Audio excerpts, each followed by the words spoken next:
Now you're a big fan of NMN, and before I read your book, I had never even heard of NMN. Why is that good? Well, now we're talking about research from my lab in the early 2000s. We found that the sirtuin longevity genes that my team, and well, I should say my mentor's team, Lenny Guarenti, discovered sirtuins. So let me tell you about sirtuins. These are 7 genes in our body. Some of us have better versions than others. And in general, it's found that they protect the body against diseases ranging from Alzheimer's to diabetes. Now, these genes get switched off over time. Their main role is to make enzymes that tell the body how to survive during adversity. So when you're exercising and dieting and in sauna, they come on, protect the body. But the problem is, as we get older, they become less active. And one of the biggest problems is that for their activity, they require a little molecule in the body, a very abundant one called NAD. NAD is required for life. It's involved in chemical reactions, but it's also used as a sensor for the body of adversity. When we have no adversity, we're eating a lot and sitting around, NAD levels go down. That's true as we get older as well. So a 50-year-old has half the levels of a 20-year-old for NAD. Um, and what we like to do is to boost the levels of NAD back up to youthful levels and mimic exercise, mimic dieting, or even enhance those modalities. Now, we've even got human clinical trial data. I was mentioning one of my companies has done clinical trials already for the last few years. And by raising NAD levels, we can actually improve human health. And we hope that this will be a drug one day to treat diseases ranging from kidney failure to even COVID-19 survival. So, what about NMN? Well, NMN is a precursor that the body uses to make NAD. And by ingesting NMN, we've shown in humans that you can raise your NAD levels by about 2 to 3 fold. And that's beneficial in humans based on clinical studies. When I say I'm a fan, I'm not selling this stuff. A lot of companies claim that I'm involved with selling it. That's not true. I spend a fair amount of legal fees on trying to stop that. Um, but yeah, any NAD boosters, as they're called, seem to be really beneficial. I take NMN, and I've been doing so for probably about 8 to 10 years. And so far, so good. I've only seen benefits. Some people ask about And so, the so risk. basically, you're saying the goal is to increase your NAD. One way to do that is through exercise. You can do that by fasting, sauna. But there's this other way to do is to take this NMN. Essentially, it's a supplement, and that can also boost your NAD. Yes, that's what the science is saying, and others have shown it improves 6 minute walk. So it's being used for performance, endurance, and overall health. It's not proven that it extends lifespan. In fact, we've only just recently found it extends a mouse's lifespan and haven't published that yet. So it's early days. We still have a lot to go on, or to do at least. Are But there side effects for taking it, um, or does doing one thing make it harder to do something else? Or it doesn't seem to be. I mean, in mice, there's a couple of studies in some rare cases of genetically inbred mice that don't have an immune system, that there's hints that cancer might spread slightly more frequently in a very small study. But these are mice that are inbred and have no immune system. So it's still full steam ahead with human clinical trials. There's been no adverse events in any of the patients that have been tested, or the subjects, I should call them. And yeah, so I'm not yet ready to say that there's any known, or at least tangible, provable risks that I want to be the first person to know if there's a risk because my yeah, father takes it, my friends and family take it, I take it. So I'm not selling it. I just want to know the science. But I do know that my father is too old to wait till 100% proof that this extends lifespan. You and I are getting to that point where we can't wait. And so that's really what I'm doing is I'm educating the public about the risks and rewards. There are a couple of mouse studies that I want to point out, but all weighed up, I think that the risk right now for me and my family is it's worth taking that risk until further notice. now you also take metformin, um, and and like I don't even know how to pronounce it, but Barzilai. resveratrol. Sorry, Oh, it was virtual. resveratrol. Yeah. Yeah.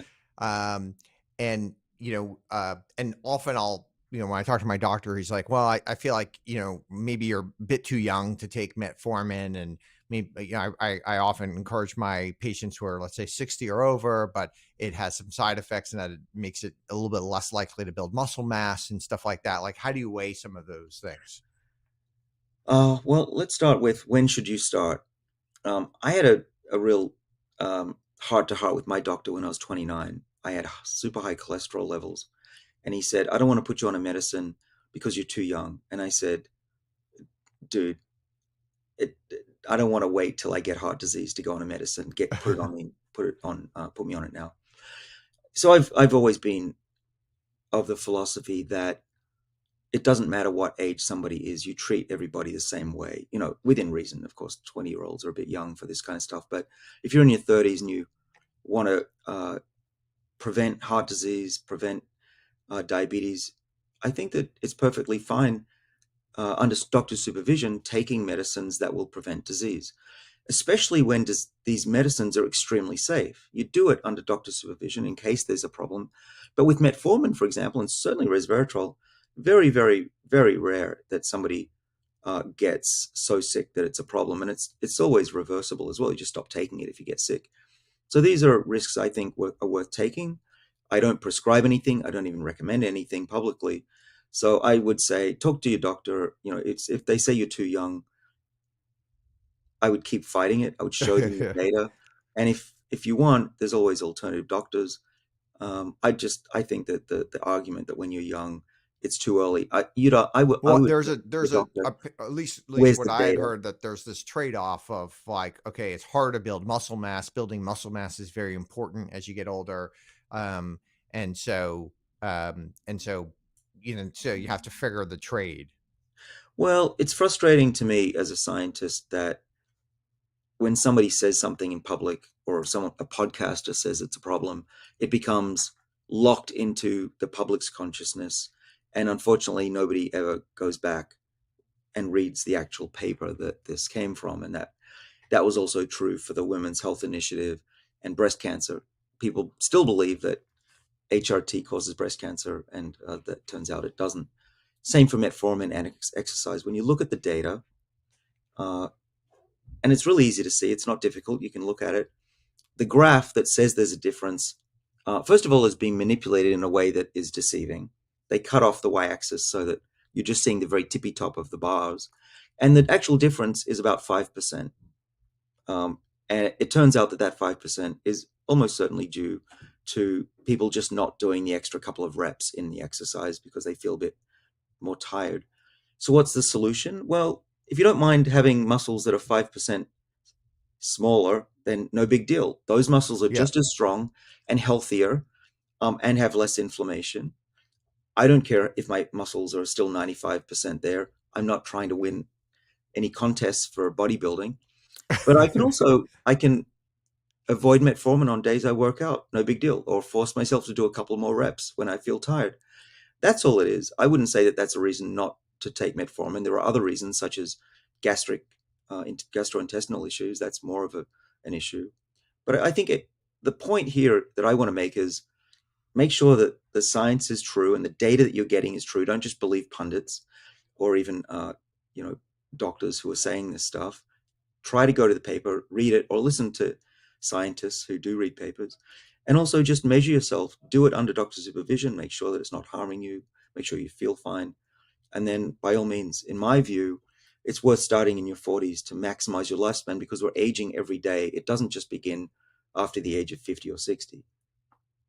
Now, initially, I was actually kind of skeptical to the idea that like big subsets of the population would adopt any of these anti-aging lifestyles. But then I saw a couple of studies that say 10% of Americans are already intermittent fasting every single day. Over 25% have already tried it. Maybe intermittent fasting is not the best one to measure because it's kind of easy to do. You just kind of skip breakfast, and so it's kind of a relatively simple thing to do. But how optimistic that you actually will see widespread behavior changes? Well, we are in the midst of a revolution in people's wellness and how active they are in their own health. The pandemic was a major wake up call to people who stared in the mirror and saw their own mortality And then there was a boom in home testing because people didn't want to go into doctors' offices for obvious reasons. And so it's becoming also easier for people to take home tests. Now, we don't want people, going rogue and testing themselves and trying to interpret themselves with ChatGPT 4 and beyond. I don't think that's the only solution. I think there's a risk that we won't have enough doctors' supervision and that some people overdo it. Yeah. There's always that risk. So there's a caution here. I do think, though, that there's a place for people taking their own health into their own hands. You can't always be supervised by your doctor when you're at a restaurant. People do need to realize that most of what affects their health in the future is up to them, not their doctor. And what you do every day in your life echoes for decades. And that changing your lifestyle is as important, if not more important, than the medicines you will take. And that's why I think that this revolution that we're seeing in the population, not just in the US, but around the world, is a great thing and will only become more prevalent. And in 20 years, it'll be the majority of people will be on board with monitoring their own health. It's going to get easier and easier with devices as well, cheaper and cheaper. And we'll look back at 2 years ago when almost nobody did this and think that going to your doctor once a year for an annual checkup and having the doctor bang on your knees and cough will seem medieval. In fact, even to us today, it seems medieval. Yeah, it's in the intermittent fasting one. While it's maybe 10% of the population. It seems like it's probably closer to 40% of my friends, Oh yeah. and I think one of the reasons is, well, besides the fact that it's relatively easy to do. It's maybe one of the easiest ones to do of all the things that people prescribe. Um, it's also pretty easy to at least for people to believe that it has low harm. Um, and because if you say to somebody, stop eating meat or something like that, first of all, I think that's hard for people to do because they might love their meat. And second, they may show you 40 studies of how that actually could do harm to them. Whereas, and so it's kind of like there's both things that come in of why people may change behaviors. Yeah, absolutely. And everybody's different. Some people like hot and cold therapy, some people don't. Yep. Exercise is for some, it's not for me, although I know it's important to do. Um, and the same goes for fasting. I do agree that there's a real, I don't know if it's fashion or a permanent trend for people to not eat the 3 meals a day that we were told to eat and snack in between. I think that's very 2010. We're beyond that now. Most people realize that we're eating too much. Obviously, you can see it in people's waistlines. And I think that 10% is an underestimate, that certainly in people who are taking notice of what's out, the information that's out there. Yeah, in my circles, of course, it's 95%. But I think I meet enough people from the general public that it's way more than 10% that people are interested in their health. And I think that's also largely driven by the pandemic. People worried about getting sick and dying. I mean, what 30 or 40-year-old ever had to worry about that before? Yep. And so after that, in the aftermath, people are just more interested in seeing what they can do now. And fasting is a pretty easy way to go to start. Skipping breakfast, a lot of people do that anyway. Trying to have a very small lunch or skip lunch is another way to go. I like to eat within a 6 hour window at night, have dinner. I often, as I said, snack a little bit during the day, but that's my goal at least. And I compensate by drinking a lot of liquids that don't have sugar in them, and that helps. Yeah, it's an amazing thing to see how just in my career, working on aging and talking about longevity and fasting went from total fringe in science to now mainstream in not just science but in the general public.